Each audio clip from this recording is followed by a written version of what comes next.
मी औक्षण करून घेते. आपी थांब. घरच्या मोठ्या सुनेनी करायचं असतं नवीन लक्ष्मीचं स्वागत. स्वानंदी कुठे आहे? बोलवायला तर सांगितलं होतं. मग आली नाही का? बघा ना आई, घरच्या लक्ष्मीला असं दारात उभं ठेवणं बरं दिसतं का? अहो, लक्ष्मीचा अपमान होतोय. मुद्दाम करते ती, असं मुद्दाम अंग काढून घेतलंय. काळजी करू नका, मी बघते ना, मी आणते तिला. येणार ती, कशी नाही येणार? ये. काय स्वानंदी, काय चाललंय काय तुझं? अशी काय तरा निघून गेलीस? एवढी काय रागवलीस? अगं सख्खी बहीणच जाऊ झालीये ना तुझी, आणि तू तिला थोबाडीच मारलंस. शोभत तुला हे स्वानंदी? गृहप्रवेश होणार आहे आता, घरची लक्ष्मी आत येणार आहे, आणि तू गृहप्रवेशच्या वेळ असं तिला ताटकळत उभं ठेवलंयस. हे बरं दिसतंय का? हा, असं मला कळलं काय खुपतंय तुला ते. काय खुपतंय हे ऑलरेडी सांगितलंय मी. हे जे काय चाललंय इथे ते मला मान्यच नाहीये. कारण मला माहितीये ना, कारण तुझी बहीण आता तुझ्या घरी येणार आहे, आणि सुष्मिताचं सुख तुला पाहवत नाहीये.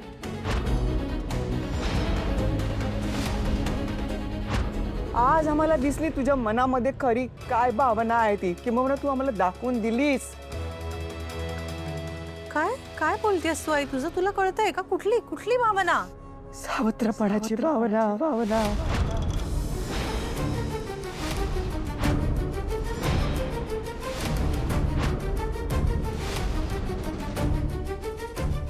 शेवटी तू सावत्र बहीण आहेस ना, सुष्मिता. सावत्र? हो, एवढ्या वर्षांची खतखत बाहेर काढलीस ना तू आज. तू वाटेल ते बोलतेस. वाटेल ते नाही बोलत आहे मी. दिसतंय मला तुला सुख बघवत नाहीये ना सुष्मिताचं. अगं, मी तुमच्या सगळ्या मुलांमध्ये मी कधी फरक केला का? तुझ्यासाठी मी किती जीवाचं रान केलं, तुम्हा तिघांसाठी केलं ना. खस्ता खाल्ल्या पोटच्या पोरीप्रमाणे तुला मी वागवलं, पण काय केलं? तू मला कधीच आपलं मानलं नाहीस ना. आई आई आई हेच बरोबरचं बोलणं ठेवलंस, फक्त बरोबरचं. आम्हाला कळलं नाही ते. मला ना हे अंशुमन आणि सुश यांचं हे लग्न पटलेलं नाहीये. मुळात मला हे मान्यच नाहीये. कळतंय तुला? पण मला मान्य आहे ना मंदाताई, मला हे लग्न मान्य आहे, आणि अंशुमन माझा मुलगा आहे. सुश मला सून म्हणून पसंत आहे. तुम्हाला पसंत आहे, तुम्हाला मान्य आहे ना, बस झालं. तर मग प्रश्नच मिटला.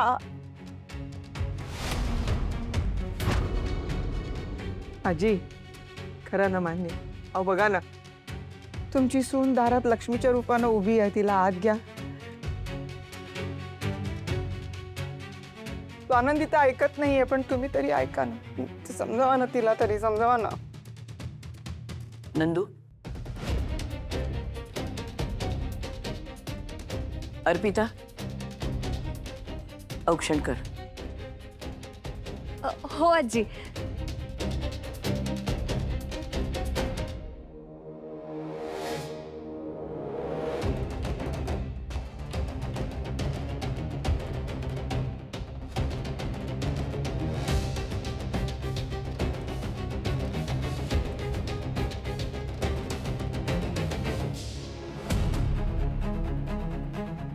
या.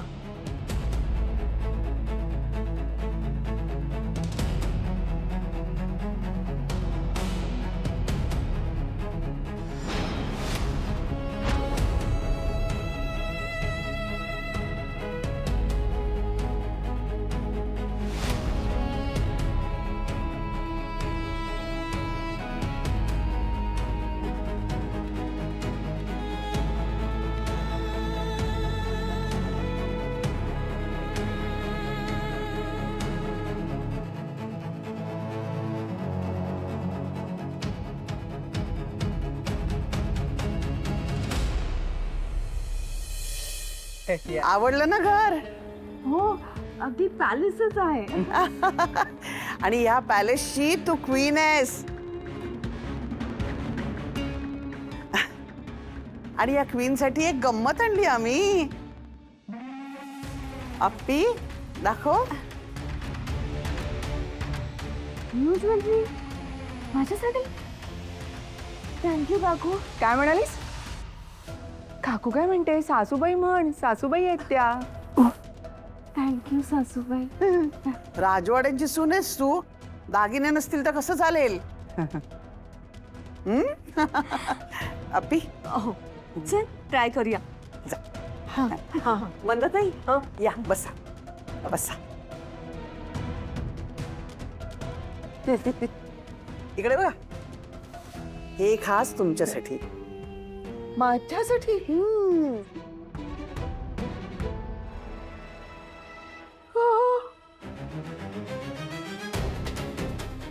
आवडला नाही का? खूप आवडला. थँक्यू. अहो काय हे काय? बघ सुचिता, हे बघ, तुला सांगते माझी सून माझ्या बरोबर नीट नाही वागत. मला सासूचा मान देतच नाही. म्हणजे ती मला, पण माझ्या मुलीने तू मला मान द्यायला पाहिजे. तू जर तिच्यासारखी वागलीस ना तर लक्षात ठेव, मला अजिबात चालणार नाही. अहो. ठीक आहे, पहिला दिवस आहे तिचा. तुम्ही काळजीच करू नका. ती अगदी तुमच्या मनासारखं वागेल बघा इथे. आणि मला आनंद आहे की मला माझ्या मनासारखी सून मिळाली. मला कसलीही घाई नाही. तिने मान कधीही देऊ देत मला. खरं सांगताय? हो ना. नक्की तुमच्या मनासारखं झालं ना लग्न? अगदी मनासारखं लग्न तुम्ही झालं. खुश आहात ना? खूप. बस. तुम्हाला सांगते मंदाताई, मला ना कायम सुश सारखी सून हवी होती. खरं? किती गुणी आहे, किती सुंदर आहे, किती निरागस आहे. कुठे तुमची सूश अगदी तुमच्यावर गेलीये है ना? हा. आणि कुठे स्वानंदी. जाऊ दे, तिचं नाव नका काढू. नाव काढूच नका तिचं. ते नाव काढलं तरी माझी तळपायची अशी मस्तकाला भेट. बघितलं कसं वागली? हो ना. असं वागायचं असतं. माणसाने किती स्वार्थी असावं. पुरेपूर नमुना आहे तो. नाही नाही नाही नाही, तुम्ही तर सांगा ना मला, तुम्ही तिच्या बहिणीचं लग्न झालंय, तिने आनंद व्यक्त करायला पाहिजे, आनंदी व्हायला पाहिजे, पण नाही, ते नाही. तिला वाटतं ना फक्त तिनंच आनंदी असावा, बाकी गेले सगळे उडत.